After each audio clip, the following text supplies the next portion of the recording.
Hello friends, welcome back to our channel Mrs.malasundar. இன்னைக்கு இந்த வீடியோல சூப்பரான காளான் பெப்பர் ரைஸ் எப்படி பண்றது அப்படிங்கற ரெசிபியை நான் உங்க கூட ஷேர் பண்ணிக்க போறேன்.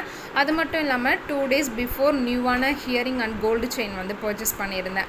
அதையும் உங்க கூட ஷேர் பண்ணிக்கிறேன். வாங்க வீடியோக்குள்ள போலாம்.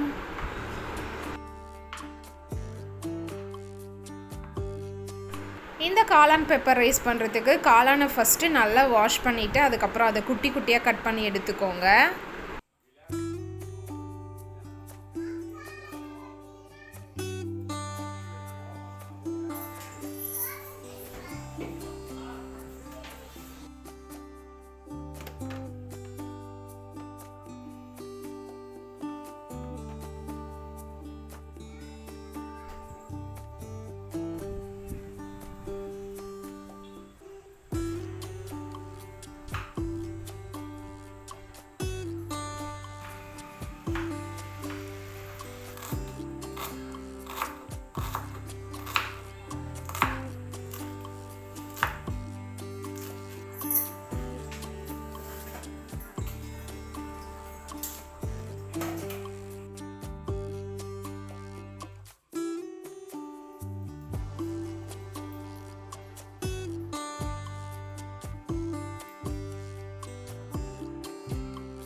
இந்த காளான் ரைஸ் பண்ணுறதுக்கு தேவையான வெஜ்ஜஸ் எல்லாமே கட் பண்ணி எடுத்தாச்சு.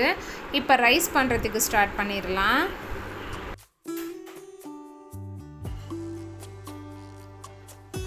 இந்த கடாய் பார்த்திங்கன்னா நல்லா சூடாயிருச்சு. 4 டீஸ்பூன் கிட்ட கடலை நான் ஆட் பண்ணிக்கிறேன்.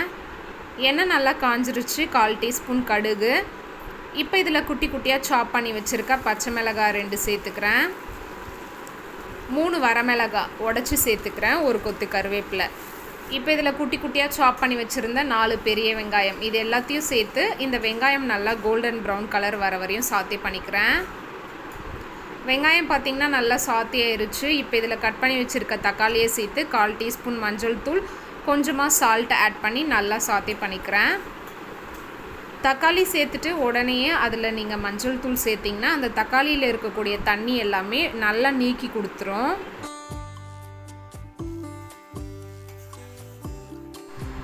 தக்காளி பார்த்திங்கன்னா நல்லா குழஞ்சி வதங்கி வந்துருச்சு. இப்போ இதில் 1 டீஸ்பூன் கிட்ட இஞ்சி பூண்டு பேஸ்ட் ஆட் பண்ணிக்கிறேன். இப்போ இதோட பச்சை வாசனை போகிற அளவுக்கு நல்லா சாத்தே பண்ணிக்கிறேன். இஞ்சி பூண்டோட பச்சை வாசனெல்லாம் போயிருச்சு. இப்போ இதில் குட்டி குட்டியாக சாப் பண்ணி வச்சுருக்க காளானை ஆட் பண்ணி மசாலாஸ்க்கு பார்த்திங்கன்னா கரம் மசாலா 1/2 டீஸ்பூன், பெப்பர் தூள் 1 டீஸ்பூன் ஆட் பண்ணியிருக்கேன். நீங்கள் உங்களோட காரத்துக்கு ஏற்ற மாதிரி பெப்பர் தூள் ஆட் பண்ணிக்கோங்க. இது ரெண்டையும் சேர்த்துட்டு நல்லா மிக்ஸ் பண்ணிவிட்டு மூடி போட்டு 1 நிமிஷம் குக் பண்ணிங்கனாலே போதும். காளானில் இருக்கக்கூடிய தண்ணியெல்லாம் வெளியில் வந்து காளான் நல்லா பாயில் ஆகி வந்துடும்.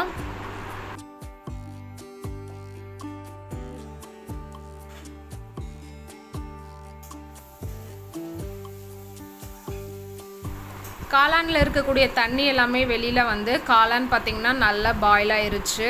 ஒன்ஸ் இதை நல்லா மிக்ஸ் பண்ணி விட்டுக்கிறேன்.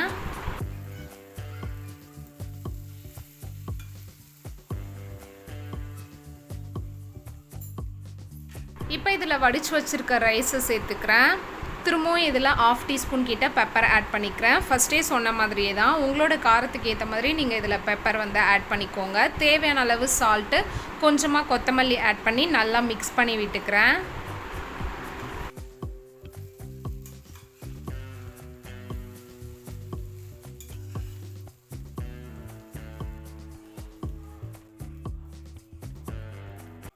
ரைஸை பார்த்திங்கன்னா நல்லா மிக்ஸ் பண்ணி எடுத்தாச்சு. ஃபைனலாக இதில் நான் 2 டீஸ்பூன் கிட்ட கீ ஆட் பண்ணிக்கிறேன்.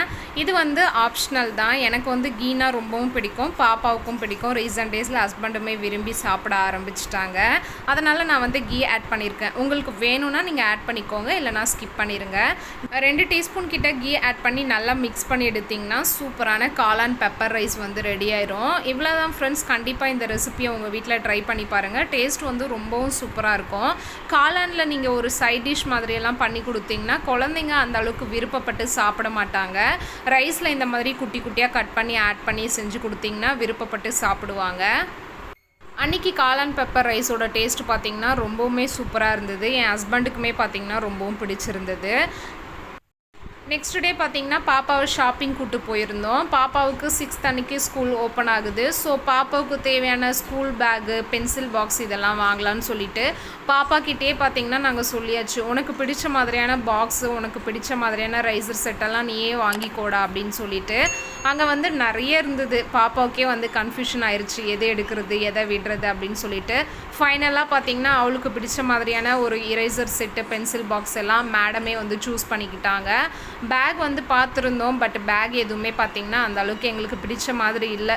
ஸோ வேறு ஷாப்பில் வந்து வாங்கிக்கலாம் அப்படின்னு சொல்லிட்டு பேக் வாங்காமல் அப்படியே வீட்டுக்கு வந்து வந்தாச்சு. பாப்பா பார்த்திங்கன்னா இந்த ஒரு பென்சில் பாக்ஸ் தான் வந்து சூஸ் பண்ணியிருந்தா. இதோட ப்ரைஸ் பார்த்திங்கன்னா 130 rupees. இதிலே பார்த்திங்கன்னா நமக்கு ஷார்ப்னர் கொடுத்துருக்காங்க. இன்னொரு குட்டி கம்பார்ட்மெண்ட்டில் ரைசர்லாம் ஸ்டோர் பண்ணுற மாதிரி ஒரு கம்பார்ட்மெண்ட் கொடுத்துருக்காங்க. பேக் சைட்லேயும் ஒரு கம்பார்ட்மெண்ட் இருக்குது. அடுத்ததாக பார்த்திங்கன்னா இந்த ஹலோ கிட்டி பாக்ஸ் வந்து வாங்கியிருந்தா. இதில் வந்து நம்மளோட கார்ட்ஸு, காயின்ஸ் இது எல்லாமே வந்து போட்டு வச்சுக்கலாம். இதோட ப்ரைஸ் பார்த்திங்கன்னா 80 rupees. இந்த பாக்ஸுமே பார்த்திங்கன்னா நல்ல குவாலிட்டியாக தான் இருந்தது. ஜிப்புமே பார்த்திங்கன்னா 2 ஜிப் வந்து கொடுத்துருக்காங்க. ஒன்று உடஞ்சாலும் இன்னொன்று வந்து வச்சு மேனேஜ் பண்ணிக்கலாம். அடுத்ததாக பார்த்திங்கன்னா இந்த ஸ்லைம் வாங்கியிருந்தா. இதோட ப்ரைஸ் பார்த்திங்கன்னா 22 rupees. எங்கே போனாலும் அந்த ஸ்லைம் பாட்டில் ஒன்று வந்து தூக்கிட்டு வந்துடுறா. இது பார்த்திங்கன்னா பாப்பா வந்து வாங்கலை, பாப்பாவுக்கு நான் தான் வந்து சர்ப்ரைஸாக வாங்கினேன். அவளுக்கு தெரியாமே பில் பண்ணி வீட்டில் எடுத்துகிட்டு வந்து சர்ப்ரைஸாக கொடுத்தேன். இந்த ஹேண்ட்பேக் பார்த்திங்கன்னா ஃபுல்லாமே பிளாஸ்டிக்கில் இருக்குது. இதோட ப்ரைஸ் வந்து 105 rupees. உள்ளே வந்து குட்டி குட்டி சாக்லேட்ஸ் இருக்கும். இது பார்த்திங்கன்னா இரேசர் செட்டு. இதை வந்து பாப்பா தான் சூஸ் பண்ணால் 4 இரேசர் வந்து இருக்குது. இப்போல்லாம் பார்த்திங்கன்னா டிஃப்ரெண்ட்டாக இரேசர் செட்லாம் வந்து வந்துடுது. நமக்கே பார்க்கும்போது ஆசையாக இருக்குது. இதோட ப்ரைஸ் வந்து 45 rupees. பாப்பாவுக்கு தேவையான திங்ஸ்லாம் வாங்கிட்டு எனக்கு பார்த்திங்கன்னா நியூவாக ஒரு கோல்டு ஹியரிங்கும் செயினும் வந்து வாங்கிட்டு வந்திருந்தேன். இந்த ஹியரிங் தான் பார்த்திங்கன்னா வாங்கிட்டு வந்திருந்தேன். இந்த ஹியரிங்கோட மாடல் பார்த்திங்கன்னா மேலே வந்து மத்து மாதிரியான ஒரு மாடல், அதுக்கு கீழே வந்து ஜும்கா மாதிரி குட்டியாக இருக்கும், அதுக்கு கீழே பெல் ஷேப்பில் இருக்குது. அந்த பெல்க்கு கீழே பார்த்திங்கன்னா 3 செயின் மாதிரி கொடுத்துருக்காங்க. அந்த செயினில் ஒன்றுத்தில் லீஃப் டிசைன் மாதிரி இருக்குது, இன்னும் 2த்தில் பார்த்திங்கன்னா பால்ஸ் மாதிரி இருக்குது. கீழே இருக்கக்கூடிய இந்த ஹேங்கிங் பார்த்திங்கன்னா அதுலேயே அட்டாச்சு கிடையாது, ரிமூவபுள் தான். அதை நம்ம ரிமூவ் பண்ணிவிட்டு மேலே இருக்கக்கூடியதை ஸ்ட்ரெட் மாதிரி யூஸ் பண்ணிக்கலாம். எஸ்பெஷலி அந்த ஸ்ட்ரெட்டில் வந்து குட்டி ஜிம்காவோட பேர் பண்ணி போட்டோன்னா ரொம்பவும் அழகாக இருக்கும். நெக்ஸ்ட்டு இந்த செயின் தான் வாங்கியிருந்தேன். இந்த செயினில் வரக்கூடிய லாக் பேட்டர்ன் பார்த்திங்கன்னா ஊக் டைப்பில் கொடுத்துருக்காங்க. இந்த செயினில் ஃபஸ்ட்டு வர இந்த 2 பால்ஸும் பார்த்திங்கன்னா அந்த பால்க்கு நடுவுலேயே குட்டி குட்டியாக பால் வர மாதிரியான ஒரு டிசைன் வந்து பண்ணியிருக்காங்க. இந்த 2 பாலும் பார்த்திங்கன்னா கோடாக வர மாதிரி பண்ணியிருக்காங்க. பெண்டன்ட்டில் வர இந்த ஒரு பெரிய பாலுமே பார்த்திங்கன்னா கோடாக வர மாதிரி தான். அந்த பெண்டன்ட்க்கு கீழே இருக்க 2 பாலுமே ஃபஸ்ட்டு பால்ஸ் எந்த டிசைனில் இருக்கோ அதே டிசைன் வந்து ஃபாலோ பண்ணியிருக்காங்க. இந்த ஹியரிங் அண்ட் செயினை தான் பார்த்திங்கன்னா நான் பர்ச்சேஸ் பண்ணிட்டு வந்தேன். உங்களுக்கு மாடல் பிடிச்சிருக்கா அப்படிங்கிறத மறக்காமல் கமெண்டில் சொல்லுங்கள். இந்த ஹியரிங்கோட வெயிட் பார்த்திங்கன்னா 4 கிராம் 40 மில்லிகிராமு. இதுக்கு வேஸ்டேஜ் வந்து 12% போட்டிருந்தாங்க. இதோட ப்ரைஸ் பார்த்திங்கன்னா 30,348 rupees. அடுத்ததாக பார்த்திங்கன்னா செயின் தான். செயினோட வெயிட் வந்து 8 கிராம் 80 மில்லிகிராம். இதுக்கு பார்த்திங்கன்னா 9% வேஸ்டேஜ் வந்து போட்டிருந்தாங்க. செயினோட ரேட் வந்து 59,070 rupees. டோட்டலாக பார்த்திங்கன்னா 89,563 rupees ஆச்சு. ஜிஎஸ்டி இதெல்லாம் சேர்த்து 92,250 rupees வந்து பே பண்ணோம். இவ்வளோ தான் ஃப்ரெண்ட்ஸ் இந்த வீடியோ. இதோட நான் முடிச்சுக்கிறேன். இதோட நெக்ஸ்ட் vlogல பார்க்கலாம். பாய் பாய்.